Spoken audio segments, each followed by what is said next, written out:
Estamos muy comprometidos tanto con la mitigación como con la adaptación. De hecho, somos la segunda comunidad en España que tiene, bueno, ya el Parlamento la está trabajando, una ley integrada tanto de cambio climático como de transición energética.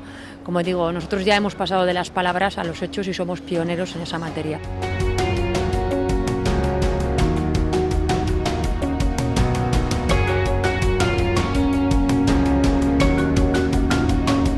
Es una ley, la verdad que estoy convencida que va a ser la mejor herramienta para responder a los retos climáticos presentes y futuro. Un proyecto de ley que hemos aprobado en el Gobierno de Navarra, que ahora está en el Parlamento, en el trámite de enmiendas, y que de alguna manera nos interpela a todos y a todas, a las administraciones, a las empresas y a la ciudadanía.